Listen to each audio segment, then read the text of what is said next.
Hello and welcome to another episode of Xena Warrior Podcast. My name is Vera and I am joined, as always, by my two lovely co-hosts, Katie.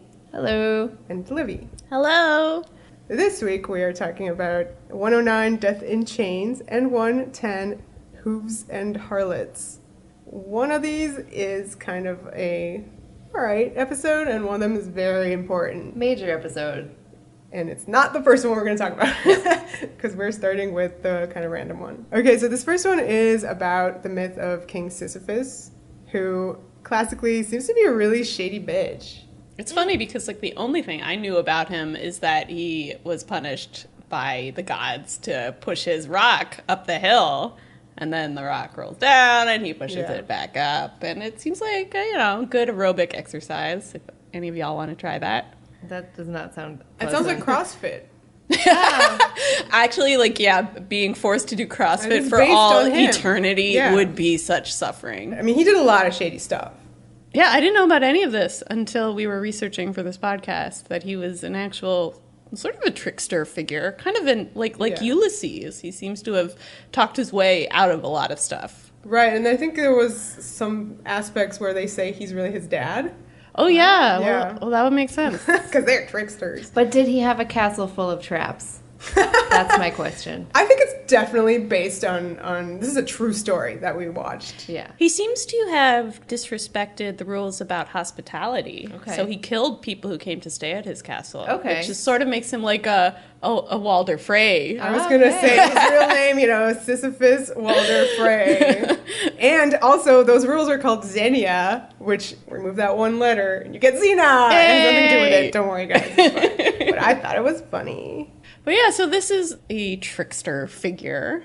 And yes. He seems to have some kind of past with Xena, which I was very unclear about in the episode. Me too. What did they do together? I think I can fill in the dots here. This episode led into an episode of Hercules, where Sisyphus... It did. Yes, so where Sisyphus continued his adventures and caused shit there and bugged Hercules a lot. So I think the answer to your question is...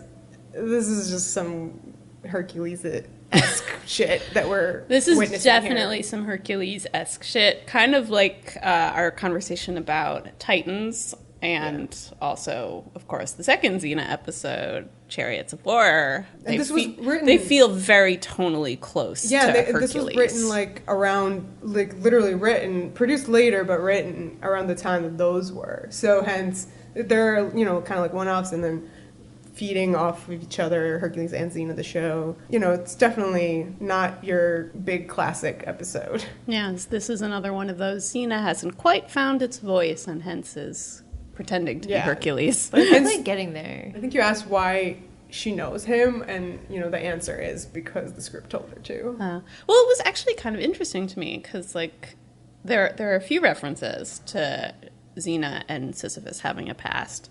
And it seems like Sisyphus was a good king, which would mean that in the past, Xena was being her warlord self, fighting this good king, which is just like the opposite of what this episode is, where Sisyphus is this rather annoying megalomaniac who's trying to doom all of humankind to perpetual suffering, which does not seem like the actions of a good person. Do you think it's because his kingdom is technically Corinth, and in the next episode you find out that she has this big old battle at Corinth with the centaurs? Well, interesting. I saw references. Wish has a great feature where they go through all of the shooting script looking for changes.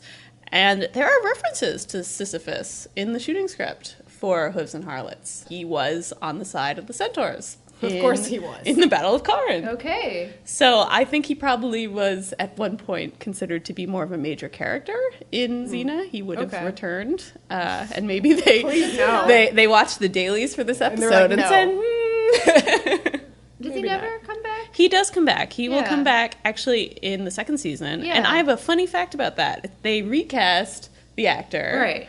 And it's the director of this episode. Oh, the director of Death in Chains will play Sisyphus in the second season. OMG. Okay. So I guess he was watching from behind the monitor going, I'm not really enjoying your choices. I could do way better. And that's interesting that you say that they would have mentioned Sisyphus more in Hooves and Harlots because for sure they were filmed out of order. Yeah, for sure. Because of the very important thing that we need to note, Gabrielle's clothes. Oh, absolutely. She starts this episode in a brand new outfit that we've never seen before, and it is actually her more Amazonian look that she will get in Hooves and Harlots. So it's weird to kind of have that just appear. Yeah. Yeah. And also, I mean, technically speaking, she goes through many season 1 looks before she gets kind of like the first classic Gabrielle look, which is that green top and the, you know, the brown skirt with the midriff. Yep. So I always thought that this one, because it has like the blue kind of sash, I always thought that she added that, like she made it out of her peasant rags that she wears. It definitely looks like the same fabric. right. I'm sure the costume designer kind of wanted to reference the Yeah. peasant outfit to kind of keep it consistent, Just so like it her wasn't clothes too are big of a falling change. Yeah, like her clothes are falling apart, and she's like, Yeah, she making only them brought one thing fashionable with her, or right? something. Yeah. Yeah, but in the next one, of course, she's wearing it again, and so you're like, oh yeah, these were swapped. Right. And again, it had to do with that Hercules episode, so... So in terms of the production, we think they wrote this episode very early. This was one of the original episodes they wrote when the show was just getting started. But then shot this episode Way late. later, yeah. So maybe it just had some issues they were Maybe. working out for a long time. But it makes sense for them in the shooting script of the next one to mention Sisyphus, and then the following episode would have him. Like, that kind of makes sense. It does. And also because they already know that this was working with Hercules and an episode there, so this was like a big thing for them, it seems. I don't know why. The they Sisyphus focused- arc. He would Yeah. have been the big bad of I know. season 1. Jeez Louise. You want to talk about Sisyphus? He has a wife, Charis. Karis. What did you hear the first time he said her name? Karen. Yes. And then... Carrots. Yes, so we kind of cycled between those while watching. Carrots. I had such Thea vibes off Karis, and she's a much more active character than Thea from the Titans episode, who just stood there going, "No, stop." If you recall, that was your nemesis for some reason in that one. There's something about these female characters who are sort of companions to a more active male character who stand by and enable them that drives me crazy. Well, Carrots at least had a good part to play in the Yeah. climax of or just before the climax, I should say. Yeah. It became an interesting story, I think, about Xena for the first time working, well, maybe not for the first time, but like working with other people, trying to like talk one's way out of a thing instead of using violence and fighting. She had an important part to play in that, at least. She did. To defend Carrots. And I kind of, much like how I sympathize so much with Thea, the Titan woman, where both kind of had a scene where they just were so like empathetic towards another character, and I couldn't help but be into that. Like I felt that. She has this amazing moment later with Celesta, right? That's her name. Celeste is from the Golden Girls. From the Golden Girls. Isn't she? Celeste? Isn't that the name of like the mom? One of the Golden Girls. I think so. Sorry, guys. Okay. I thought you meant the actress. I No! was like, what are you talking about? No, Celesta. I have a really hard time remembering that. Well, Celesta is not from Greek mythology. This is something that the Xena writers totally made up. There's no Yeah. Celesta. It's Thanatos is the... And Hades. Thanatos and Hades are So- the gods of death. So And they've yeah. They actually, yeah. Well, I was just going to say they made Death be a female character instead of a male guy with a beard, as I read about Thanatos. Beard is important. Yeah. Did he have the little candle? I believe the candle is an addition. Can we talk about that candle? Yeah. Yes, please. What did that remind you of? What? To me, it was 100% your 8th grade arts and crafts. Like, you roll the candle up. It was that kind with the total beeswax kind of outer the thing. Like your braid? It was a candle that you can make in your art class. I as a never made no child. candles in my art class. Okay, well, in my art class, I think we did. And it was that candle. And did you hold it up in front of you and then glide by on a skateboard?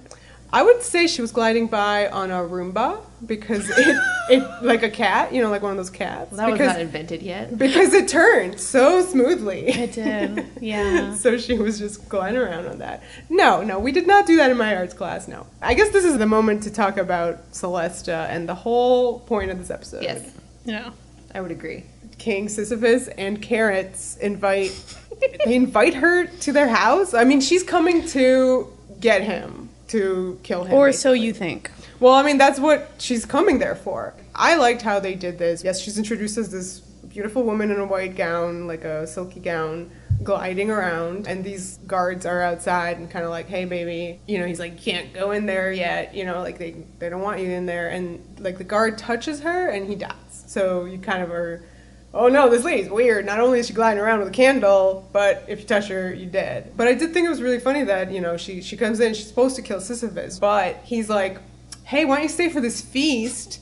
And she fucking does. Gods love food. I mean, that's what, you know, you offer them food and they're like, okay, I like you, I won't smite you. Yeah. So this feels very consistent, actually, with the Greek picture of what a deity should. I guess so. But she seems so kind of different from the rest of them. Like, she has only one thing. And her life seems kind of sad, honestly. Like, she just carries this candle around and just glides around and killing people. She doesn't really get the same kind of fun as the rest of the gods. Like, she can't even not hold the candle. Like, that's... She's actually kind of reminds me of Pandora now that you say that. I was going to say that it's not fun to be a person who just to carry something around. And maintain it, That's boring and sad. Yeah, I would not be into that lifestyle. Yeah, so she parks herself at the table, and because Sisyphus is a member of the Alliance of Magicians, like Joe Bluth... Illusions, Michael. He gets her all chained up, and then the candle, like with his magic tricks... moves the candle away from her, and oh no, that's it. That's the whole point of this episode. And the episode makes such a big deal over the fact that he kind of pulls the candle away from her. Like, it's this big, epic moment of a man, like, moving a candle with a wire. And he has to, like, actually then explain it, being like, with a board and a wire, I have moved your candle. And it's, just the least impressive magic trick ever, which actually I would say that, you know, it has a lot of competition. There are a lot of not very impressive magic tricks in this episode. Sisyphus maybe needs to take lessons from Joe Bluth. Yeah, a little bit. So once she doesn't have the candle, it is established in, I guess, the next part where Xena fights Toxius and the goons and kills him, but Toxius does not die. Right. But I guess before that, we should introduce the fact that Xena and Gabrielle are walking through an apple orchard where people are just like, that's the makeout spot for everyone, because that's where Gabrielle's like, what do they have that I don't have? Ha ha ha, I need love. I have in my notes, apple equals temptation, Eve. Yes, that's exactly it. Or was it just an apple tree? Well, it does seem Why do they do apples? oddly weighted that Gabrielle's like, I don't have anyone to help me with this apple, and reaches for it, and then Toxius shoots an arrow through it. It did feel a bit like it was trying to tell us something, but what? Yes, what? Gabrielle is about to succumb to temptation via the boyfriend of the week. Ah, yes. Talus. He's a nice one. You like him? Yeah, he was a nice guy. He strikes me as just very convenient. Like, he is literally, if you had to create Gabrielle's perfect man in a lab, it would be this guy. He loves stories. He loves that she loves stories. He has a great bedside manner. He's gentle and sweet and appreciates everything Gabrielle does. He's flawless. He is #flawless. #90s hair. That was the one thing I was going to say that I like about this character is he has vintage Jonathan Taylor Thomas hair. No, not Nice the and JTT floppy. hair. Like, it is beautiful. It is a thing Wow. of such beauty. I shed one single tear. Okay, so I wanted to say that Toxius was Xena's 17th kill. Have you been counting? I mean, I haven't been, but the internet has. That we've seen on the show. Yes, Since she's decided to be reformed. a good person. So she, took a reprieve, and then she's back to the murders. Right. So she kills someone in both these episodes. But also in this episode, it is kind of the first time where she's like, I'm killing this baddie, and that was just a waste. Like, what a waste of a person that I just killed. I feel like, That's what's the line that interesting. she has? Yeah, a waste of life. Yeah. Like immediate regret that she experiences on killing this. I mean, this guy, he isn't a warlord. He seems like more, small fry. He has just like a gang of bandits he's leading. But it's sort of a similar offer that Draco gives Xena. He comes up to her and is like, hey, join me. You're Xena. You're awesome. And she's like, no, thanks. And he says, well, with me, it's join or die. A phrase that's going to turn out to be ironic later. Anyway, Xena kills him, but then as we see, he does not die because of Celesta being in chains. I mean, it's a cool idea, the idea that once death is in chains, people don't die, and that sounds like a good thing in theory, but obviously it's Because she's like Santa Claus. She brings, she's the only one, and she goes around the whole world, like, killing everyone, and he, gives everyone a presents in But one she night. just brings death. That's okay. It's really bad. I guess I was trying to say that she has like one job, and it's like seems insane. You but she does it. leave her some milk and some cookies, and then she kills you. Okay. But no, I mean, what to me was a little odd about this episode is, okay, we have this idea that there's a god in chains, and with them in chains, it means that an element goes out of the world. It's an exact replica of the plot of Prometheus. Right. That's right. I was just going to say Like, that it too. feels kind of derivative, and that was the previous episode. But I think it's interesting. I think it's interesting that it's opposite Prometheus because Prometheus was in chains. Everybody couldn't die. Everybody lost the Sorry, ability sorry. to heal, Yes. so you would die of a paper cut. And this That's way, everyone is just going to live forever, despite what kind of agony or suffering you're already in. It's the exact opposite. Prometheus, you're going to die. Death, here, you're never going to die. Yeah. It's also the plot of Torchwood Miracle Day, where everybody doesn't die and it creates backups in hospitals and all sorts of Armageddon-like situations. So Xena did it first, Russell T Davies. Take that. I think it's a really rich story, and I think both of them were. That's why I don't mind that they exist. You can do a lot, with the problem of people not being able to heal, and then also people not being able to die. Let's talk about Hades now, who shows up and has a mission for Xena. So this is Hades 1, because later he will be recast. And I think I like this Hades more. He was giving me JTT vibes. No. But like older Just JTT. kidding. When JTT gets his haircut, he becomes Hades. He also had really 90s hair, just like that gelled back, situation. But I thought it was really cool. Xena and Gabrielle are walking along, Xena, of course, on her horse, and Gabrielle next to her. Crazy earthquake starts happening, like rumblings, and she goes, "What's up?" to Argo, who starts freaking out, of course. And then, a really terrifying but amazing thing happens where Hades emerges on his chariot and his horses from the underworld. It's really kind of impressive, but also terrifying. And impressive that he's coming to ask her for help. That's true. That's true. He also says something funny, which is he describes himself as a fan, just the way Ares does. So all the gods are part of Xena's fan club, apparently. That's true. And also, much like Ares later on, he's concerned with his sister, Celesta. So Ares and Aphrodite have a connection That's a later good point. in the seasons. It's always nice when you see the gods having kind of human relationships, Yeah. familial relationships that humanize them. Mm-hmm. Yeah. So I guess Xena takes this task on, and she's going to go rescue Celesta. Along with Talus and Gabs. They're doing their own thing. Yeah, she delegates once again to them. She sends them off to a hospital to kind of get them out of the way. Did you think this was a kind of introduction for Gabrielle to be interested in, like, nursing? She's kind of bad at it, but, like, considering... I think for this episode, that is Xena's new strategy of what to do with Gabrielle, what Gabrielle's role should be in the partnership. I mean, I was actually very struck by the fact that when they happen upon the wounded people from the avalanche, Xena is immediately, like, shouting for Gabs to help. She's like, take this, go. Get me more water. Get me more water. Like, she's kind of using Gabs as her assistant, which is new. Yeah. I don't think she's been issuing orders to Gabs prior to this. So, No. yeah, that was very striking to me. I feel like that is something that at least the writer of this episode felt would be a good fit for Gabrielle in terms of giving her a place within the story.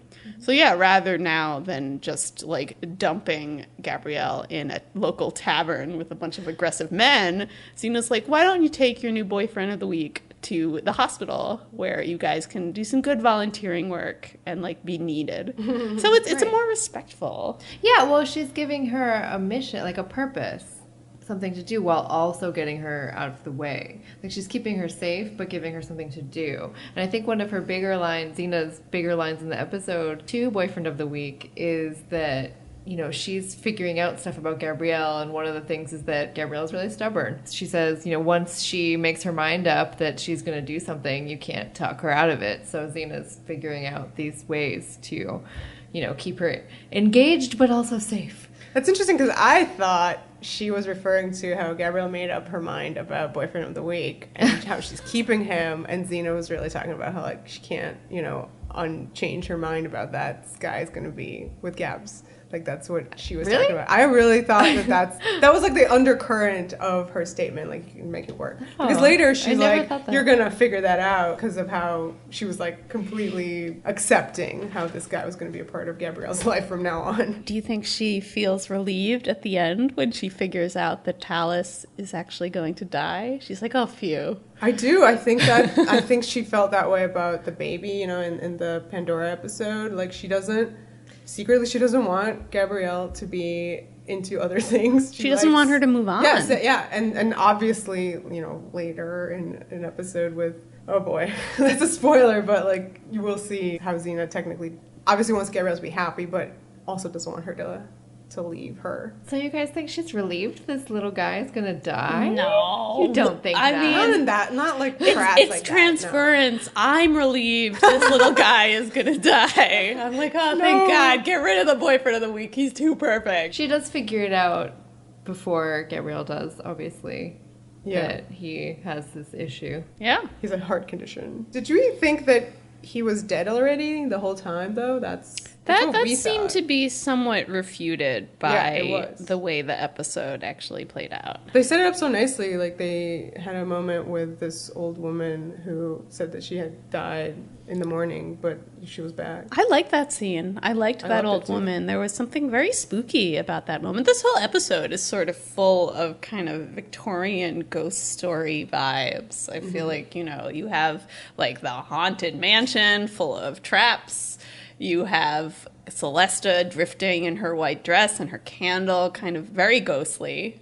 And very Disneyland haunted mansion. Yeah. And then you have these characters who are dead already. They've been dead for 15 years. Right. We did think when we first watched this episode that he'd been dead the whole time, but the ending seems to more bear out the idea that he was just about to die. Yeah. And even that maybe Celesta had shown up in Corinth because she was collecting him, and it was all some kind of terrible misunderstanding where she wasn't even collecting Sisyphus' soul at all. Because he knows the castle. He lived at the castle, and Celeste got, you know, her GPS was off. I guess so. Oh, wow. I mean, I'm a little confused by the whole ending of the episode. Like, why isn't Sisyphus killed in the end? He gets a pass because he saw reason and was willing to negotiate with Xena. It seems crazy, though. Like, she had the job to do. She was going to do it, and then she's like, never mind. The message of this episode is odd because Sisyphus literally says when he's in his megalomaniacal mode, we've cheated death. How could that be wrong? But you're like, this character needs to listen to himself. But then later, he's rewarded for kind of being reasonable by not dying. He cheats death in this episode. Like, it does not kind of say that death isn't something you can negotiate with. It says, well, do good deeds and maybe you'll get a pass. Just an odd message. I think maybe it's part of kind of dealing with his kind of classical crazy storylines where he just seemed to evade it a lot and then, you know, be dragged to hell. I mean, the Hercules episode is called Highway to Hades. Do you know anything about this Hercules episode? Does he end up rolling the stone up the hill at the end? I did not watch this. I don't know if that happens, but I know that the part of the actual Sisyphus myth involves him escaping Hades, and they did that kind of thing. So that means he was in the underworld. Hence, he did get killed somehow on Hercules, but we don't watch that show, so we don't know. I do think it's interesting that this character appears a lot on Xena and Hercules, and yet kind of the defining image for him maybe is never dramatized. You don't see his punishment in Tartarus, which, I don't know, is why the guy's famous as far as I'm concerned. That's interesting. We did find out in this episode that if you touch Celeste, you're dead. And so Gabrielle finds this out and has to warn Xena. So her and Boyfriend of the Week go to the castle because he knows it. And she's supposed to tell Xena this. Xena, of course, knows this already. Yeah, Xena is just like, of course. Why would I touch her? Literally, there was a sword last week where if you were touching it, you died. Like, didn't you see Prometheus, guys? God. All right, let's talk about the rats, because this is the episode where we first have Xena/rats. Oh my gosh. Okay, so one of the many traps in the haunted mansion of Sisyphus. Sifs. Let's just call him that. Good old Sifs.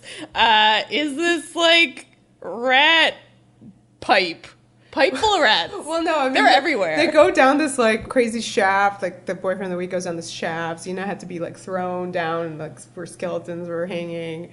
All these shafts basically throw you down to the very bottom pits. And then she hears water, and she's like, "Oh well, that water's going somewhere, so let's follow it and we'll escape it." And she goes down this, like, it looked like it's full of kryptonite because it was bright green. It's a beautiful shot, I thought, of that pipe. Like, it has, like, the light is kind of falling in the spiral. It kind of reminded me of Cabinet of Dr. Caligari, like, kind of German expressionism. Well, it was very green. It was very pretty for some reason, even though it was this ugly pipe thing underneath the trap's castle. Yeah. And it had a really cool look to it. Yeah, and according to Lucy, it was filled with slime that she didn't want to lay down on, so she did like a plank, and all the rats came and just were dumped on her, and they like nestled in her bosoms and thighs and stuff. And as you would. Made a really great if exposed to Lucy Lawless. Yeah, we are all those rats.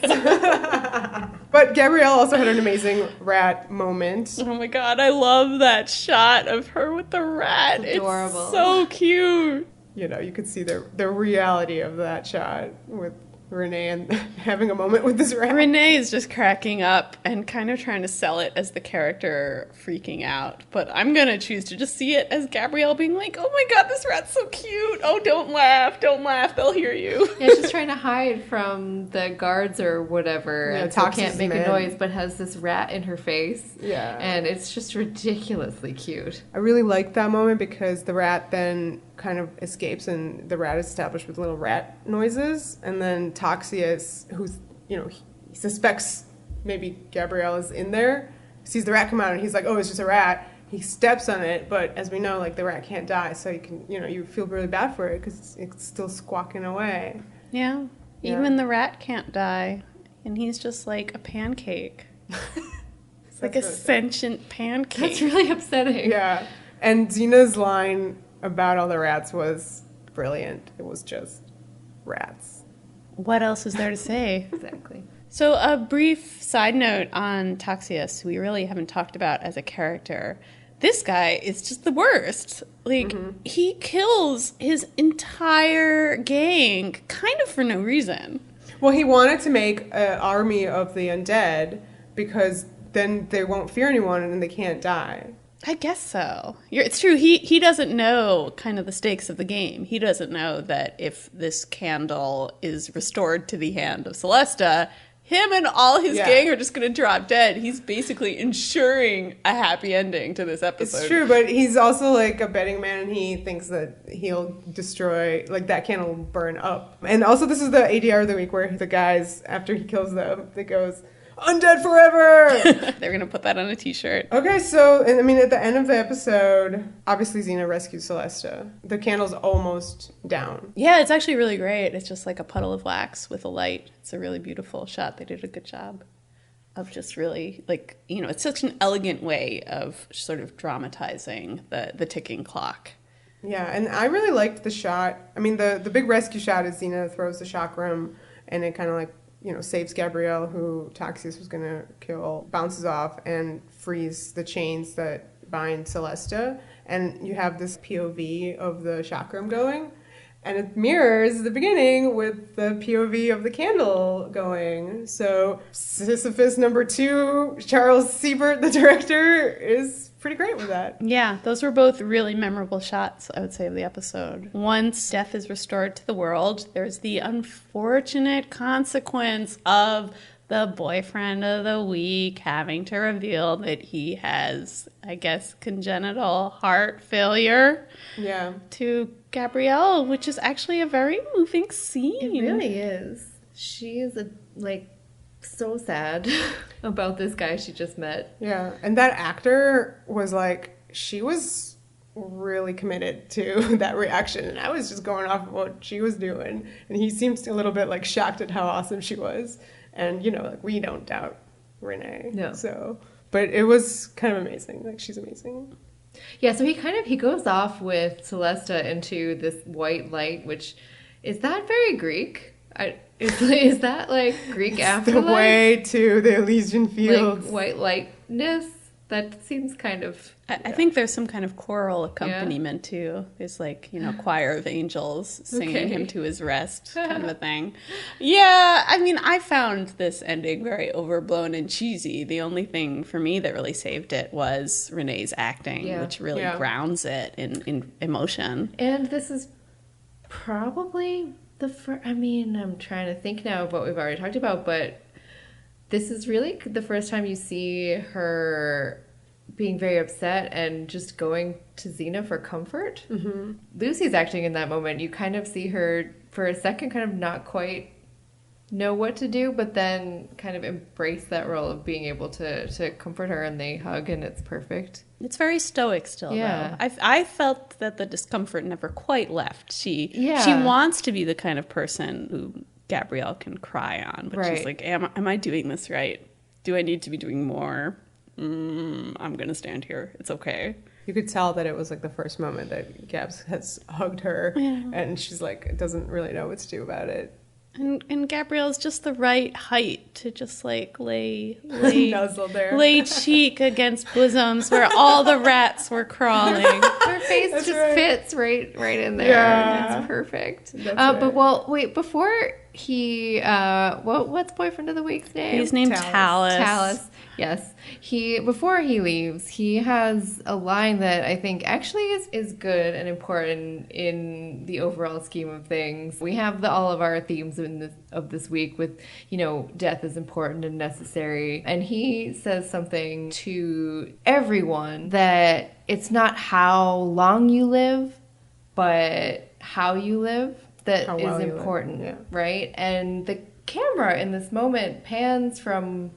I forget who it's on, but pans over to Xena and just lingers on Xena while he's saying this. So it's just a little moment in an otherwise just regular episode that had a really poignant thought for her character, which is how she is trying to live a better life. So it's and that whole sentiment of like, you know, it's not how long you live, but how well you live your life is important, I think. And it's fascinating in the scheme of things when you think about the whole series. Season 1 has a lot of these references throughout the episodes of maybe Xena thinking about her life, like she doesn't expect to live long. So is there anything else we want to say about this? I actually liked what you were saying. about this idea that she expects, you know, she doesn't expect to live long, and it's a matter of trying to figure out how best to use the life she has. You do feel like you want more for Xena. You want her to begin to see her life as being, you know, lived well and long. Yeah, if you know the series, you know, these are the moments that kind of really dig in like a sword, because you sort of know kind of how it is. So is there anything else we want to say about the episode? No. Okay, so moving on to 110, Hooves and Harlots. This is the introduction of the Amazons, a very important group in mythology. Hell yes. And to pop culture. In pop culture, and to our characters, particularly Gabrielle. It's a really big Gabrielle episode. Huge.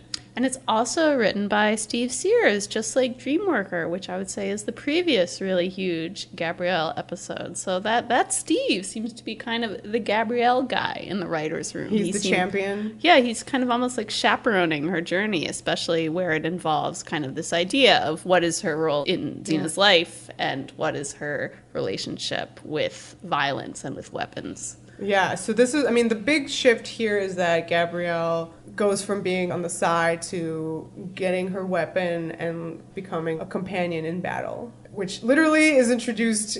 She doesn't think that it's introducing her weapon, but it is. No, I didn't remember this at Yeah. all, and I found it so fascinating that she grabs what she thinks is going to be a walking stick. Yeah, she's like, really. you can do this with this, you can walk Yeah. with it, you can kill critters when you go to bed with This is it. the very beginning of the episode. She's like, yeah, here's my new stick. And she has all these things that she's describing that she can do with it that, you know, the most violent it gets is killing little, bugs because she Yeah. wants to lay down. And Xena takes it from her and immediately just starts using it as a staff. She takes this thing that Gabrielle had all these Yeah. crazy uses for that none of them were really all that violent, and immediately just turns it into a weapon. Just completely weaponizes it. And this is going to later in the episode become her weapon that she learns how to use. And again, I mean, it first sort of hinted at in Steve Sears' previous episode, Dreamworker. Exactly, with So- the pipe thing. Well, it was was. a spear that she like, Yeah. knocked the top off and used because, you know, at the end of the day they want her to have a defensive weapon. Yeah. And not a weapon that kills. Right. I mean, you can kill somebody with it, but like that's technically a defensive weapon. Right, because we're still, as we had referred to it before in Dreamworker as Chekhov's blood innocence, being introduced, you know, when is Gabrielle going to kill someone? This is reintroduced again here. So we have the carryover from the foreshadowing in Dreamworker with that weapon into this episode, and then we're going to see more of that, you know, Gabrielle being introduced to fighting and violence. After Xena weaponizes her staff, you know, they kind of discuss these weird, like... Blair Witch I style. was gonna say, man! Sorry, dude. I'm was gonna stealing say, all your jokes today. What are those crazy things in the trees? Like, literally, Gabrielle goes, what are those signs? And it's like, the Blair Witch, thanks. And then Xena's like, we're in Amazon country. We shouldn't be trespassing. But then just keeps going, like la-di-da-di-da. But she knows, you know, she knows the sign of surrender, which is when the Amazons pop down from the tree, which they do. They kind of like rappel down. She, you know, claps her hands over her head, and it's like, that's the sign of surrender. YMCA. Yes, it's one of those. And, well, It's the Y. So how does Xena know this? Well, that's a good question. Yeah. How does she? Is there an answer? I was wondering that, you know, she knows the Amazon symbol of peace, right? At various points in the episode, she's referred to as being an Amazon, maybe not literally. So I can't remember if she has a history that we find out about. She does. She has a further, history with Amazons, and actually a very important Yeah. villain who What turns out happens to 10 be years from ago? her Amazon past. Who's the villain? Alti. Oh, right. But spoilers. Oh, that's just the name. Yeah. So I was just Wow. wondering, like, so how She does has a she past with become Amazons. to be referred to as an Amazon? She isn't. I She's think not. She's people not, like, mistake her No, for an like when Amazon. you look at Lucy Lawless, don't you just immediately go, she's 100% Well, people might have been Amazon. confused because of how she was. Her very first appearance in the Hercules Xena universe was That's right. in the very, Oh, no. very first Hercules pilot movie, Hercules and the Amazon Women. So there were 5 of these Hercules movies before Hercules ever became a series. And the very first one, Lucy Lawless is in playing a character named Lycia or Lycia. I have not seen She's it yet. Amazon security. That's all I Basically, know. yeah. And so this is the actual like first representation of the Amazons is in this Hercules episode. So you think this is an and- annoying like reference? Like you may have No. seen her. No, I don't think so. Oh, no. It's one of those that we No, discussed. not at all. But like from the now I feel Dr. very Hoovers. silly for having like questioned that because I No, it's obviously important. Some of the Alti stuff is some of my favorite stuff. But Yeah. I just found it interesting that she has this in this episode. It's set up in a kind of mysterious way that she has this knowledge of Amazons and she keeps being referred to in specific ways that makes you wonder what her past is with the Amazons. Yeah, Well, this every episode is episode- setting up a lot of kind of mysteries in Xena's past. It's, you know, introducing these 2 different cultures, the Centaurs and the Amazons, and it's clear for both that Xena has had dealings with them that are kind of important, that have shaped maybe who she is. With both the Hooves and the Harlots. Yeah. Yeah, but technically speaking, every episode, Xena has basically had some kind of run-in with whoever is going on, you know, in the episode. That's So true. You can always assume 10 years ago something has happened That's in true. her life. Xena's been around. Yeah, she's done some shit. which she literally has.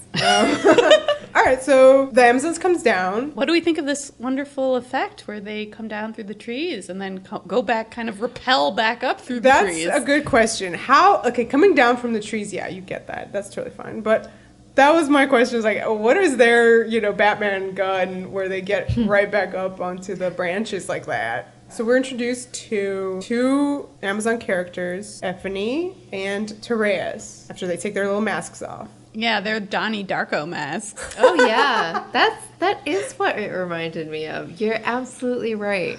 There was something about those masks that was pinging, and that is absolutely it. Donnie Darko with like that stuff in a cornucopia at school, that like weird paper stuff that you like. Maybe this is when you say cornucopia, I think Hunger Games. So I mean, this is a little similar to that. Well, it felt like party supplies, kind of like attached to a Donnie Darko mask. Wow. Okay, I gotta rewatch Donnie Darko because all I remember is the rabbit, but he's not in this one. Arrows come flying out. Well, you know what? Let me rewind, because before that we have the bond between Gabrielle and Tereus, right?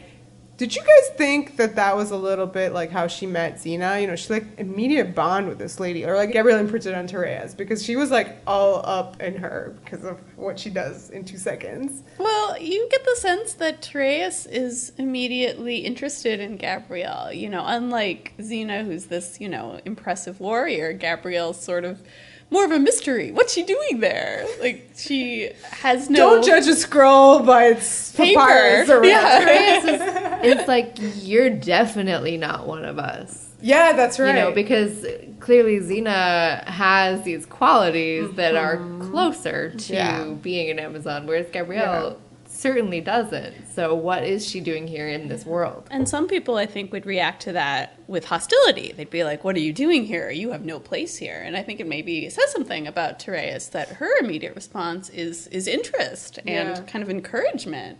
She wants to know what makes Gabrielle tick. Mm-hmm. And they soon find some common ground via philosophy and science. That's right. Do we think that Gabrielle wanted to learn philosophy and science in her village as Absolutely. She was learning the names of places? Yeah. We imagine her as Belle, like, just raiding the local library and reading those 3 papyrus sheets over and over again. Yeah, just any knowledge that she could get her hands on, I really loved that moment about philosophy and science, because when Amazons are usually brought up in pop culture, it's kind of their martial elements. It's the fact that there are these awesome female warriors, which of course is why Xena is so often mistaken for an Amazon, because she is an awesome female warrior. But kind of what Tereus is telling us is that the Amazons are so much more than that. They're trained in philosophy and in science. Mm-hmm. They're educated. That's part of what makes them such, inspiring women. It's not just that they can kick a man's ass. They actually are this fully realized society. And Gabrielle kind of proves that she could be an Amazon, not just because she's brave in battle, but also because she's interested in these other things. Well, they don't know that she's brave in battle yet. I mean, but happens in 2 seconds. They're about to find out. Because arrows come and Tereus gets hit. She falls down from the tree, and Gabrielle selflessly, jumps on her. Yeah, she just throws herself right over her. I believe you once referred to this, Katie, as her Steve Rogers moment. Ah. Yeah, that was definitely, somebody jumping on a grenade, which I believe 5 Medal of Honors have happened for that. IRL. You mean Skinny Steve? Skinny Steve did it. That's how we know he's perfect candidate to be Captain America. And that's how we know that Gabrielle is a perfect candidate to be an Amazon. Yeah, that's great. Yeah, if you ask anyone other than Effany. I forgot I said that, and now I'm like, past me. What a good analogy. So Tereus, thank you for reminding me. Tereus is she basically died. I mean, she's dying from this arrow wound, and right in her last breaths, she gives Gabrielle this rite of cast. She passes it on to her. Nobody knows what that means. I mean, except for Effany again. Right. Is really pissed about it. Effany looks really pissed. I love that. I love the subtext that it's clear that Effany wanted this rite of cast. Whatever it is. Yeah. Whatever it is, she wanted it. Yeah. And kind of has to stand by and watch it go to this very ridiculous-seeming little girl. Even if we didn't know what it was, do you think we would kind of glean that it was something important and this person is mad because this crazy outsider that this woman has just met for 2 seconds is getting some kind of present? Oh, I think so. I think the episode does a really good job of introducing these two different characters, two different Amazons, Yeah. and you kind of have a sense of them in relation to each other. You see that Effie is this sort of snooty, like xenophobic character. Xenophobic? He's literally xenophobic character. She had who's a lot of what do scenes. That was her main stuff was with Xena. Yeah, it's bad cop and good cop. Yeah. Therese is like, you guys are interesting. Tell me about yourselves. And Effie's like, what are you doing here? Yeah. I mean, she's standard Amazon. Yeah. You know, I want to say like later on, Varia kind of, she's like in that capacity too, like really strictly like Amazon by the books, you know. Meanwhile, Therese is like, a little bit like more exploratory, like we should be, you know, friends with the centaurs. She and stuff seems like, like kind of a maverick. Which she departs from tradition. blood must not Might have have- blood, maybe a little bit. Yeah, she's Alexa. Just a little bit an, of that. an early Yeah. Alexa. Even though they don't know each other at all, maybe there's just something in the air about the two of them, Gabrielle and Therese. Therese, Not thank terriers, which is what I keep saying. Well, I kept calling her Therese because it's just easier. They both don't seem to want to maybe play exactly by the rules, and the Amazons are really bound by rituals and Absolutely. rules Yeah. very intensely. So that is an interesting affinity that they might both share, even though we don't know Therese very well. We're told before later she's that heroed. Therese has tremendous empathy for men and for centaurs, that she's someone Yes. who doesn't just dismiss whole races of people because of some kind of pre-established idea about them. So that, to me, definitely seems like a connection with Gabrielle, who also, you know, is willing to kind of give individuals a chance, regardless of where they're from. So they enter the Amazon village, and this is your kind of introduction to like the Amazons of the show, which I guess were kind of taken from this Hercules movie. Yeah, you know? and I really am curious to see this now because if that might have Yeah. really established a lot of the aesthetics of the Amazons Yeah. and how they are, but I haven't seen this yet except for 2 minutes of watching Lucy Lawless being adorable. As you should. Yeah. Yeah. My sense is that it's pretty clear, like in the Hercules episodes, obviously, that they hate men and that they're very like protectionist, that, you know, they're Yes. like defending their borders, and if outsiders come in, you're going to be in trouble. Right. And my sense from the 2 minutes was that it was Kevin Sorbo tied up and shirtless with the muscles hanging out and surrounded by these ladies are ladies. like, "Ah." Yeah. I'm like questioning this movie big time. We'll see. Okay. Yeah. Do you think the Amazons were the inclusion of the Amazons were some kind of, you know, reference to Wonder Woman, the most famous maybe Amazon? Yeah, maybe. I think that in a way, for the show itself, Amazons are a major part of the mythology of the world that Xena is dealing with. It might be more of an unintentional television history lineage to have probably the most famous warrior type person on TV before Xena Yeah. is Wonder Woman, and Diana's a Amazon. So I think there is like a direct kind of lineage in pop culture between these characters for sure. Even though on Xena we're dealing more with Gabrielle and the Amazons than we are with Xena, but just in terms of the show and thinking about these powerful characters, I don't know how intentional it is because it overlaps so much with the mythology that we're already in. You know what I mean? But they surely are thinking about Wonder Woman when they're, you know, Dealing with Amazons? I think for sure. I mean, And Xena's costume seems Yeah. very similar Yeah. to Wonder Woman's. So. and has she done the spin yet? The like tornado spin? She might have in previous episodes, but she definitely does it for sure. She does the spin. So I mean, She has a whip. yeah, 100%. You cannot have this show kind of not reference Wonder Woman in its kind of tongue-in-cheek way, if anything. I mean, also, you know, Linda Carter and her stunt double were used in Zoe Bell's Double Dare movie. Oh, cool. So, you know, so it's... So there's a lot of, cross-pollination Yeah, here. yeah. Everybody loves Wonder Woman. Everybody loves Xena. Yeah, exactly. I definitely felt that there was, you know, a connection. And also the fact that you cannot have a show about ancient Greece without dealing with Amazons. Exactly, yeah. I mean, you cannot. And again, an amazing female warrior in ancient Greece settings. You say that, you're like, oh, an Amazon. Right, exactly. And it's not. So in a way, I think this is an important, the Amazons need to serve an important role in the Xenoverse. And it's kind of interesting that actually the character most closely associated with them isn't the obvious one. I think that's a very strong choice to make it sort of Gabrielle part of this culture, even though she seems like the least likely to be a good fit. And not only that, but they never, ever bring Xena into it. I mean, throughout the whole show, even through 6th season, she doesn't join the Amazons ever. It's always just thoroughly Gabrielle's thing. I think it would be a huge temptation for Xena if she had an army of Amazon warriors at her beck and call. I think you think she's purposefully kind of staying away from it? Absolutely. I think Xena has decided, not to join a group again because of where that leads her whenever she does.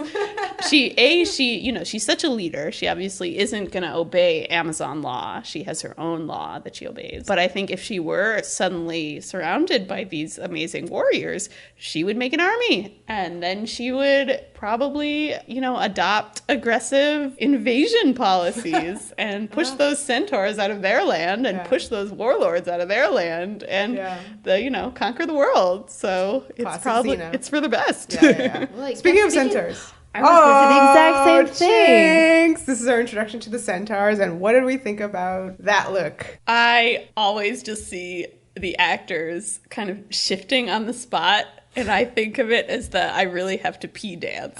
They all do the really have to pee dance. I think sometimes the show does a really good job of portraying the centaurs, and then sometimes you're like, here's a dude in horse pants.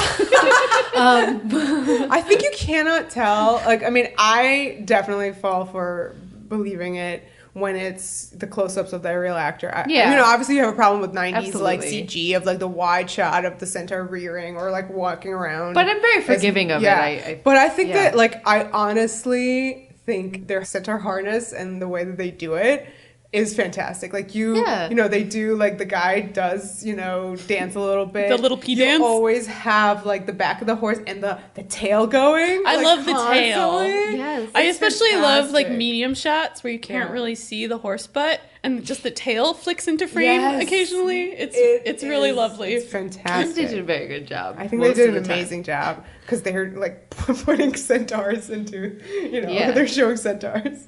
And centaurs are strange. Oh boy. Well, we'll get to how they're half man, half horse.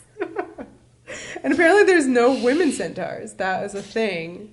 How do they reproduce? I don't know. Well, they have to, I guess, have sex with women, and then they only bear centaurs. It's never a half centaur, half woman. Is this from mythology like that? I don't know if it's from mythology. I think it's more Are you sure the show just never had women centaurs on screen? They said, I think Steven Sears said, or I could be wrong. Somebody from the show said that there's never a female centaur that they show. Yeah. But I mean, they were but then a little girl centaur walks in the village. But I don't know if that was really a girl or if that was a long-haired boy because they have long hair. That's true. So I don't know. I do not love the implications. We do know here. from the show that if the centaur and a woman have sex and have a baby, the baby is not a weird half centaur, half human. It's full centaur. So hence that's maybe how they reproduce always. I did like that. Just speculating. Right. I did like that as a villain for the Amazons. This sort of cultural antipathy that exists between them. It's interesting that it's this lady culture and then this very masculine centaur full culture. man, full woman. And also the centaurs in this episode are they have an army of centaurs and men. That's what they said. So men and centaurs versus just these women. And also throughout the show, especially in 6th season, I do like that these two cultures are connected within their respective episodes at the end run of the show as well. You have the sense of them both as being these marginalized groups who are kind of being pushed out by these, kind of more modern inventions like war profiteers and warlords and that they are both kind of living on the fringes of the society and trying to hang on to their land and not really being able to. Is this the introduction of Cricus, the warlord? Cricus. With the most amazing facial hair probably of the whole show. Nice little triangle swirl thing. It's like a infinity triangle, like you want to just fall into that. Yeah. Paint it on, 100%. I was going to call it a soul patch, but Yeah. No, right. it's beyond a soul patch. It is beyond. It is like, I drew it in my notes. oh my god. I'm obsessed with Looks it. like the Deathly Hallows. Oh God, yes, that's right. The point is that the Amazons think that the centaur, what's his name? Phantes, has killed Tereus, and they want to go to war with the centaurs for revenge. So they capture Phantes, Ephany does, and hold him hostage. And so if they kill him, the centaurs will go to war with the Amazons, and that's like a big deal. So somebody within this episode wants the Hooves and the Harlots to fight. I love that Hooves and Harlots, which is a line that Cricus says. Of It's course. clearly, like, two slurs. And for some reason, that has become the name of the episode. It's an amazing name. I think it's great. Just like calling Cylons toasters. Yeah, Yeah. it is. And, it kind of groups them together. These are two people who should be friends, clearly, because Cricus hates them both. Yeah, and Yeah. he's the one who's orchestrating the whole thing, but we don't know that yet. We don't know that yet, but it's pretty damn clear. Yeah. This episode isn't the biggest mystery. As soon as you see that guy's offensive facial hair, you're like, he did it! He did it! I He's know. responsible for all of it! It's like, you know what it is? It's like Haemon's hat, but like on his beard. So take your rattlers out for that one. So Xena has fought the centaurs, it is revealed, previously in the Battle of Corinth. We find out that she is no friend of the centaurs, which is something to remember, For sure. I think. Also interesting is the fact that she did not best them in battle. Again, that to me felt very in keeping with their sort of super masculineness. Like she was not quite capable of beating these butch dudes. There's a scene where Xena kind of fights the centaurs, and there's this young centaur that kind of like comes at her, and she throws him, and he crashes to a tree. They're like, oh no, he's hurt, he can't breathe. And she does like a field medicine on him. She does her pressure points She has the pressure stop points. the blood flow. Which Yeah, I don't to think numb we've his seen her. chest. This is the first time we see them as not the pinch of the neck, to kill you in 30 seconds. Yeah. You're like, oh. That it's there expendable. are, non-violent applications to the pinch. Yeah. But I think it was really funny that this kid cannot breathe because Xena did this to him, technically. We often see Xena beat people up and then start patching them up. That happened in The Reckoning, too. That's actually maybe my favorite mode of Xena is when she's like, who unleashes hell and then is like, all right, I'm going to help you clean up now. This is that's the life she's taken on for herself. She's free to beat up and kill people, but she'll also deal with the consequences. And so she used the knife of this human who's kind of like with the centaurs, and she's like, nice knife. She admires it. Right, Solano. You know that guy's name. I don't know why. I called him Well, actually, I Julian. do know why. His storyline was very striking to me. I was intrigued by his character. He's living with the centaurs. He's a friend of Tildus, head centaur, who I cannot refer to without going Tilda Swinton. Yeah, and he kind of looks like her. You could see Tilda Swinton as a centaur, basically, as soon as you see her. Oh, she would be a wonderful She'd Yeah. be a wonderful centaur. Is this where we can talk about like the look of the centaurs? It's very specific, like the wig, and then kind of like the Bjorn Borg tennis, 70s like sweatband around it. They to me looked very like Grecian vases. You see the hair and the Is the bands. hair really? I mean, the hair isn't long like that. They That do seemed not weird. have that hair in the but vases. something about the silhouette to me felt very kind of like Grecian man ideal. I appreciated the consistency of the look throughout all of the centaurs. I definitely liked that. And what about the look throughout all the Amazons? Well, I do like that the look of the Amazons actually does change with every tribe you meet. That's true. Is there any art, Grecian, antique Yeah, stuff absolutely. with They were Amazons? I'm sure. Does it reference any of that, or is it doing something very specifically different? The art that I've seen, they basically are just dressed the way everybody's dressed, except they're ladies. They have breasts, Okay. which So is- Xena is doing its own thing. Xena's doing its own thing with the Amazons, and Xena's doing its own thing with like everything. Yeah. Sure.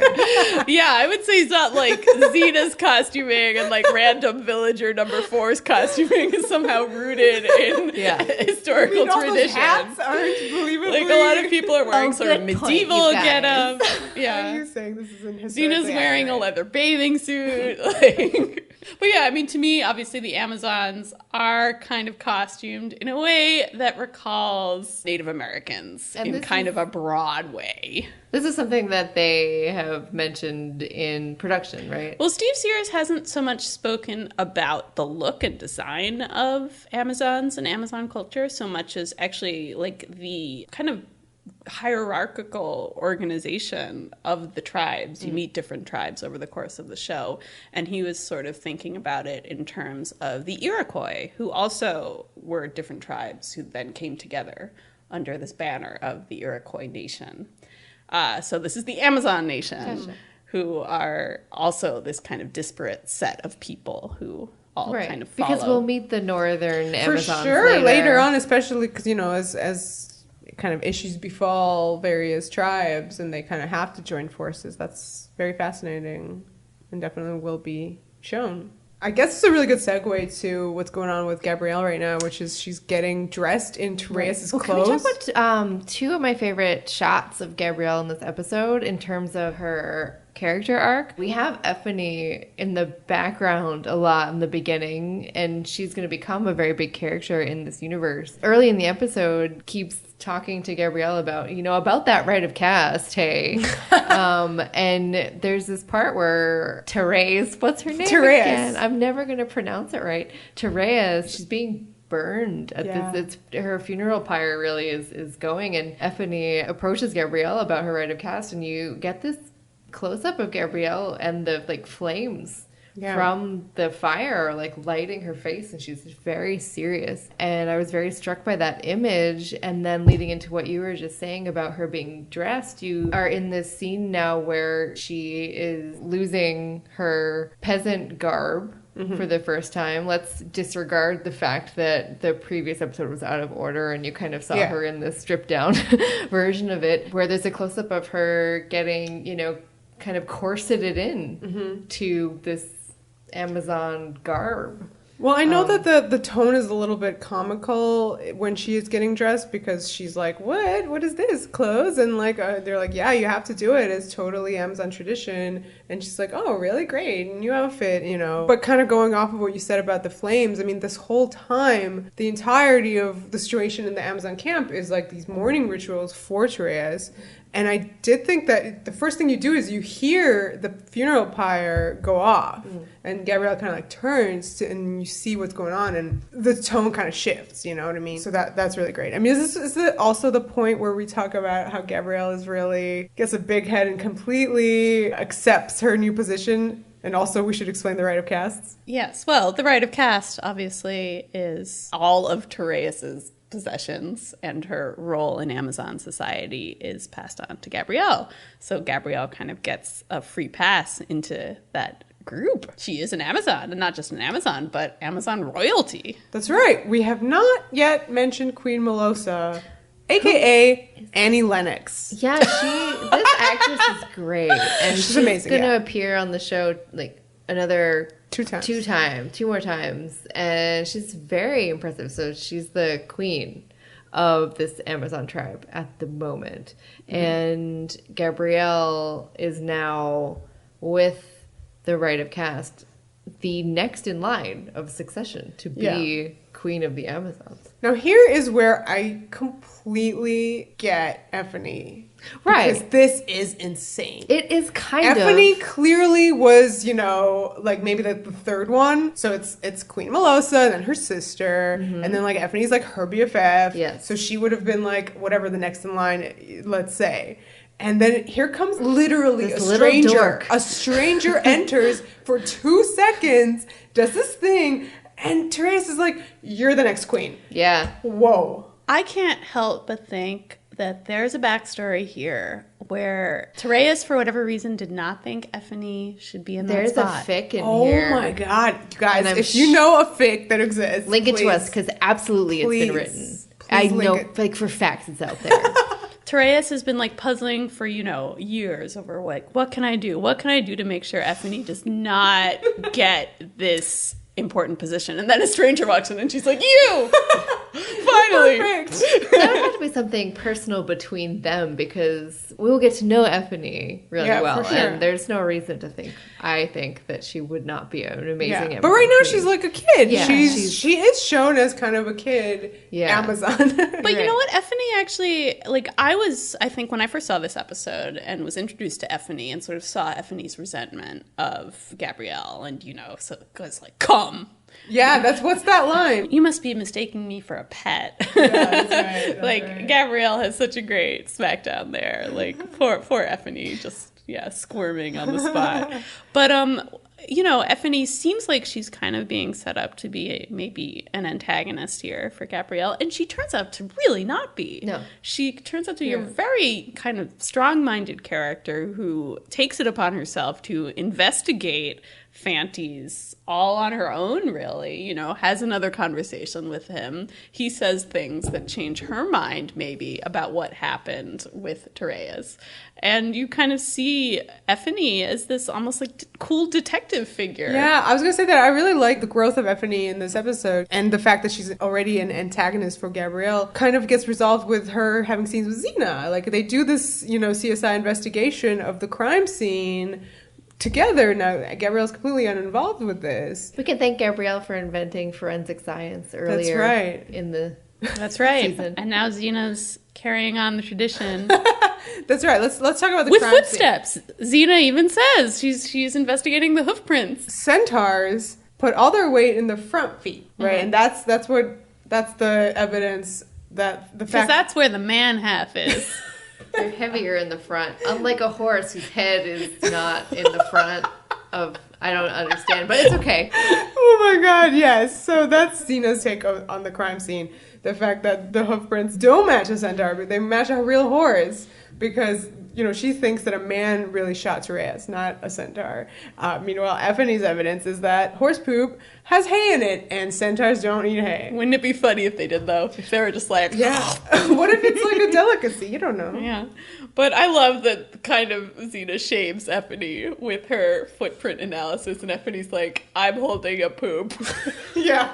you see it in her eyes. And that gag comes back later in a brilliant way. Did we think that Effie and Fanties had OTP sparks? They definitely have a meet cute. They definitely do. Effie captures him in the woods and holds him hostage, which, as we know, is the first step towards a successful romance. They also have OTP words. He goes, Amazon, want to go for a ride? Oh, boy. That's later on, though. That's that is later. Gabrielle picks her weapon for real. This is the episode where Effie kind of like teaches her how to...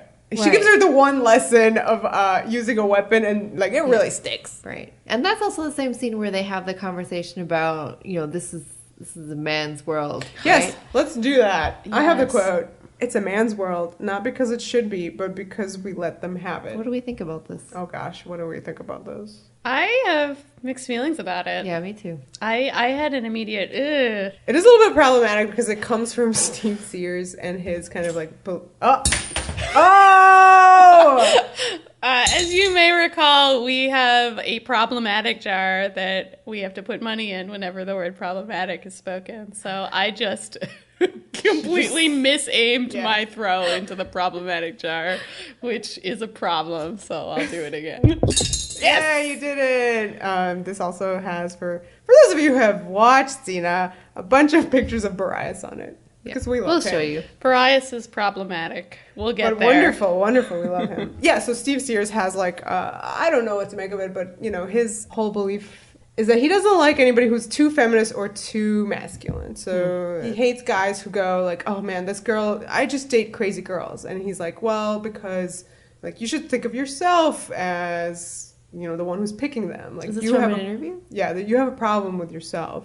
And, like, I just date abusive guys. Like, well, maybe, like, think about yourself as, like, why are you picking these partners? Oh, I see. So he's victim blaming. Like, everybody is to blame, basically. So the fact that Therese thinks that, the women should kind of think about, like, what their role is here and how they're being oppressed. Obviously, yeah. I mean, internalized misogyny Yeah. is a thing. And Yes. definitely, we shouldn't let people have the power. We should be questioning those in power and questioning our role in supporting the people in power. I didn't necessarily see that in this line. For me, it just felt like weirdly defeatist to be like, we let them have it. Like, I was like not like inspired by this. I was like, no, don't let them.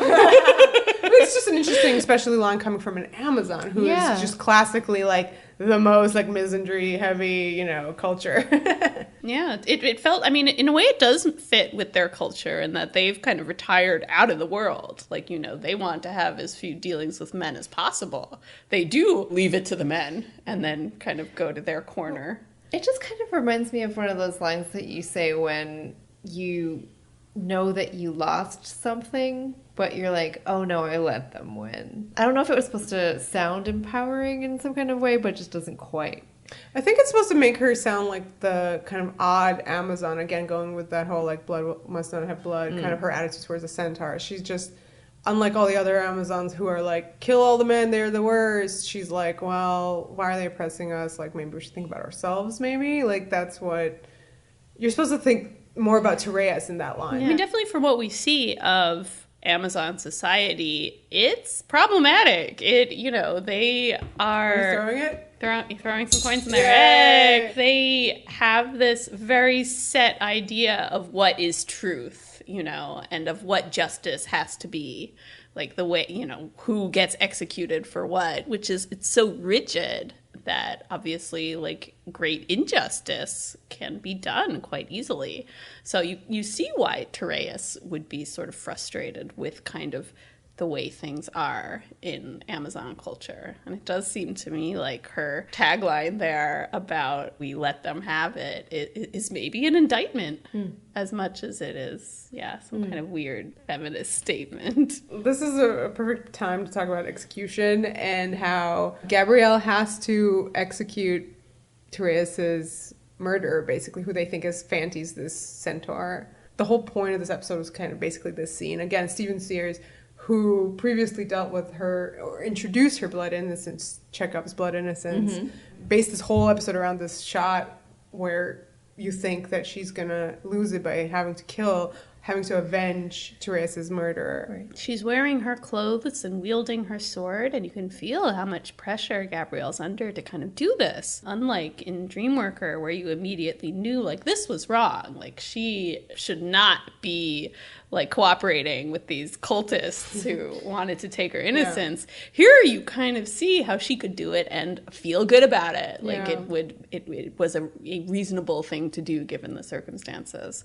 So in some ways, this is a much scarier version of Chekhov's blood innocence, because it could have happened. I think it could happen, Yeah. And before even we get to the point where she's confronted with this outcome where she is meant to kill the centaur, earlier Ephany is showing her how to use the staff, and Gabrielle is still in her sort of learning how to be an Amazon, has been very silly about it. Yeah.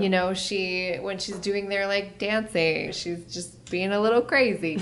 And when she is learning how to use the staff, she says like, this is fun. Yeah. And Ephany's like, oh yeah, and then goes on to demonstrate how to like kill and take out a centaur and on a horse, which was amazing. Yeah, and she's like, still fun, and Gabrielle really in this moment it's kind of been a little, this is my fun and games adventure, and is now at a point where she has taken on a real role in this society and is now being presented with these choices that are very serious and very not fun. Yeah, it's another kind of test of her innocence, and you feel like some of it falls away. There's nothing you can do. That's inevitable when she's put in positions like this. I also really love, we haven't really talked about this, but the fact that in the end, it isn't Xena who has to teach her how to fight. I feel like Xena kind of dodges a bullet here. We knew she, as a character, did not want to do this, did not want to be the person who had to train Gabrielle in how to kill someone. And in the end, it isn't her. It's Ephany and the rest of the Amazons. The other one who's my fave, I think her name is Epinon, which is very similar to Ephany, I know. But she does, she takes the staff, Ephany throws it to her, and she does that same kind of like weaponizing the staff move that Xena does at the very beginning. Right. Wow, good parallel. Yeah. Yeah, it's almost like there are that. these like Xena avatar figures who have to come in and teach Gabrielle, because Xena legit will not do that. That cannot be Xena's burden. Yeah. And I'm actually almost grateful to this episode for existing, because it kind of takes the heat off Xena. She doesn't have to do it. Someone else did it. She can kind of like reap the rewards of it, in that suddenly Gabrielle's less of a liability. She has some skills. She can help Xena. But like Xena didn't give them to her. She's not responsible. And if she does give them to her, maybe in future episodes. Of course, it's amazing yeah. scenes, because you think about this. And I mean, she's an example for Gabrielle to learn from, whether she wants to be or not. Like, that's inevitable. But she clearly was never going to make this choice. It's funny that the episode sets up this, I think, kind of false sense of suspense about keeping the rite of caste a secret from Xena. Like, she doesn't know that Gabrielle has been inducted into Amazon society. And I was like, Xena's not going to care. She at least has a great reaction. Yeah. What was her reaction? What was her line? She's like, great. what's going on here? I don't know. What did you do now? Yeah, like Kinda Gabrielle's that. like, I'm an Amazon princess. And she's just like, great. Yeah. Like, yeah, it is interesting that they keep it from her for, I don't know exactly the reason. It might have been part of this odd attempt to kind of build up the mystery around Xena's history with the Amazons. Maybe in a different version of the show that would have kind of shaken out differently. And Well, there were many drafts of the script. yeah, you wonder if maybe like they would have set up something with Xena being like, I actually have a huge falling out with the Amazons, and you can't be an Amazon because now we're mortal enemies. Whoops. One thing I'd love to say about this episode and Gabrielle being an Amazon from this point forward is I really just love what this does for Gabrielle's characterization. I think, a lot of Gabrielle up until this point has kind of been defined in relation to Xena. She wants to travel with Xena. She's learning from Xena. Like, she gave up her life in Potadia for Xena. And I think giving her this other identity as an Amazon princess is a cool way of kind of giving her something separate from Xena. She's part of this community of women, and, which comes with its own rules and its own emotional baggage. And she gets to kind of be this more fully rounded character who has other ties and other interests other than Xena. Well, that's why I always connected to the fact that this is Gabrielle's thing. Even in season 6, when you kind of swing back to the Amazons, Xena never steps forward and is like, I'm doing this shit. It's like she always lets Gabrielle, because that's Gabrielle's thing. And it's just, it stays true to that, and that's wonderful. And I would say that then leads to my biggest criticism about the ending of this episode, which is I hate that after Xena bests Melosa in their battle with the Chobos, Xena seems to be the Amazon queen. Yeah, right. for 2 seconds. Xena dethrones Melosa, and rather than it going to Gabrielle, whose champion in this battle Xena is, it goes to Xena herself. Yeah. And I felt like this was actually a very depowering moment for Gabrielle, who up until this point seemed like she was being groomed for a moment of kind of prominence. But it's not true. It's not speaks true. to her inexperience like with all of this stuff. I know there's some stuff that is played for comedy, but even in that moment where Xena becomes her champion, Xena and Ephany are like trying to get Gabrielle to say particular things that she just doesn't know yet. Yeah. And they are really just trying to silently communicate to her these things, and she does pick up on it, but she still needs to learn a lot more. Because Amazons are entirely rules-based. Yeah. It's all rules. So it's sort of, I understand kind of how Xena steps up in that moment, but at the same time, I agree with you that I think it's a little bit of a mistake on the episode. Gabrielle is the queen. She's queen now. From that moment. And they kind of explained, so now Gabrielle is an Amazon queen, but obviously she doesn't stay to be queen. Yeah. So Melosa kind of gets her right of office. She's the regent, and you see her wearing this crown at the end, kind of to reaffirm, yes. This is weirdly complicated. It seems to me it would make way more sense if just Xena beat Melosa in battle, but it doesn't make Gabrielle queen. Melosa's still queen. No. Gabrielle's still queen in waiting. It Gabrielle's doesn't queen make sense still. because she does defeat her, so she would be via Xena being her, champion. Gabrielle's That's queen how it now. works, dude. The Like- Amazons have too many rules. They have Yeah. right of caste, whereby so you many. can pick your successor, and then they also have if you beat someone in battle, you're the new them. There's just like Well, that's classical. whoa. That the fact that if you beat a leader in battle, you become the next leader. That's. But then what happens to your heir? Is your heir still your heir? These are too don't know. many Good systems of succession. They're thing- too many. Good you thing find Melos's that- heir beat her, so it's fine. Do you find that maybe sometimes the rules of the Amazons are too convenient to the episode needs?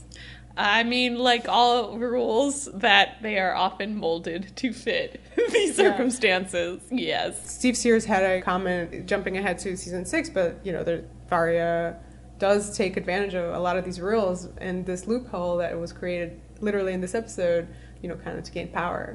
So I think that's, they follow up on it and it's really fascinating. Yeah, Cool. you're right. I mean, what's really wonderful about this episode is how it's setting up all of these things that could totally be one-offs, these ideas of the rite of caste and Gabrielle as Amazon princess. Yeah. And they have such huge, consequences throughout the rest of the show. Like, these are character-defining moments that only continue to evolve in way more interesting ways than they appear here. Okay, now can we discuss the Chobos? I suppose. They were based on Steve Sears, needing a word. So they call these little 2-foot-long stick things that Xena and Melosa fight with Chobos, and that is not the name of a weapon. I fully believed it was real. I did too. Yeah, the Chobos. I feel like it's the name of a Pokemon.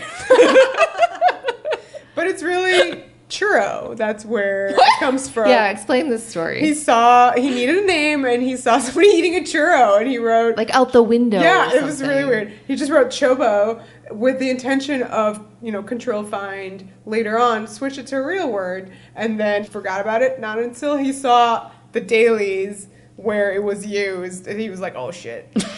And if you are looking at Whoosh, there is a section that's talking about some marathon that was run at some point of Xena episodes that Lucy Lawless and maybe others did commentary The for. Thanksgiving marathon, yeah. Yeah, and one of the commentaries that she did right before the episode came back on was and these are the Chobos. Yeah, and so those are just Chobos now. Yeah. Who the hell knows what they really are? Do we need to discuss kind of the end of the episodes in terms of, how they beat Crikis, Melosa beats Crikis? My fave, Solano. Who's Solano? Oh, the guy. That's right, Xena. Xena figures out that. I just have questions about this character. Solano, he's Xena's kill of the episode. So That's right, number 18. She reserves special ire for him. She convinces Melosa not to kill Crikis, but it's that's Solano. He's gonna get it. And I assume he is the killer of Tereus. He is. He's the one Yeah. who was on horseback, who did, he's the one. And because he has the same dagger that Crikis has, and Xena figures The it out. Crikis gives it to all his friends. He has a box of daggers, and he's like, "You get a dagger, and you get a dagger, and you get a dagger." Crikis' favorite things. And by the way, if everybody has a fic about Solano, send it over to us too. I was somehow fascinated by the fact that Solano is living among the centaurs. Mm-hmm. He's friend of the centaurs, but he's also this spy for Crikis. Yeah. And Crikis somehow is allowed to have a fair trial, but Xena's that's Solano. He's a two-faced bastard and a murderer, and I'm gonna murder him. Yep. Because I can. That's right. And Gabrielle fights. This is the first time we see her actually fight in battle. She sort of saves Effie's life, right? Yeah. 'Cause, No, Effie has mad respect for her after this. That's right. To the point that she gives her mother's staff. Yeah. Very important to notice how that staff has a little bit of a bird head on top, which then Gabrielle hits on a tree and gets rid of. Oh, how cute. I love it. I love the bird heads. Gets rid of it. But yeah, I love that, her first staff comes from Effie. Yeah. Oh, it's perfect. Effie turns into this really important, but kind of a sister figure for Gabrielle. Absolutely. Yeah, they had a journey for sure. Yeah. And the last shot was really beautiful. The last shot of this episode is stunning. Directed by Jason Alexander. Wonderful kind of silhouette. Jason Alexander. Not Jason Alexander. Jace. Is that one of Joxer's brothers? That's right. It is too. After he directed an episode. Yeah. Good for him. And then Jet directs the next one, so it's totally fine. But yeah, it's just the silhouettes of them two walking.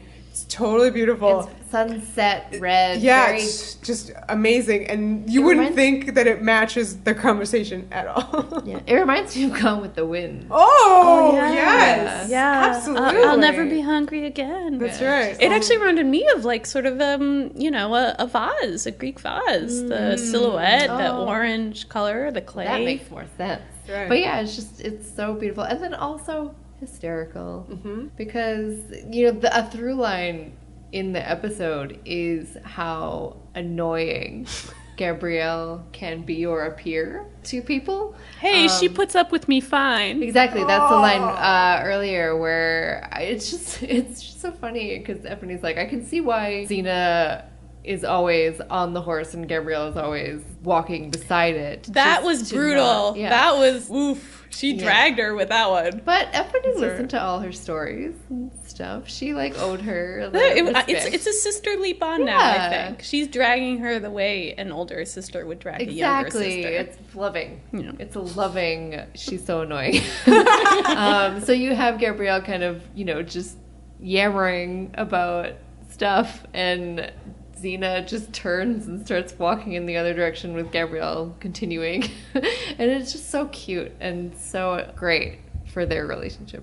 And yeah. It's wonderful end to this episode. Yeah. Very important episode. It's so important. Crucial. There's just almost every single thing that happens with Gabrielle in this one is important and will continue to have ramifications throughout. Also, Ephanie, a lot of setup for her character too in this one. I thought this episode did a great job with the secondary characters. I thought Ephanie and, obviously to a lesser extent, Tereus, Melosa, a really powerful character. Fantes gets to have his moment. And by the way, we never Tilda Swinton. Tilda Swinton, of course. We never talked about. I really loved a moment with Fantes when he's about to be. They're forcing Gabrielle to execute him, and the whole episode is under the pretense that he's so proud as a centaur. They think he killed Tereus, and he just lets them think that. And in that one, right before he's going to die, he says, "I'm sorry, your sister was killed." Right? And I'm afraid to die. Right. Yeah, and Gabrielle, you can tell in that moment. We have again Gabrielle maybe almost about to kill someone, and he's saying these things to her, and you can see it physically affecting her. She's just shaking, her hand on this, spear or whatever it is. Yeah. It kind of goes back to what I was saying about the similarities between Gabrielle and Tereus. They have empathy, and that really is a moment where she sees that this is a person like herself. Right. Yeah, and I think this episode just has a great worldview in that all the people in this episode, besides maybe Cricus, who's ridiculous, do feel very fully rendered as individuals. For sure. Great one.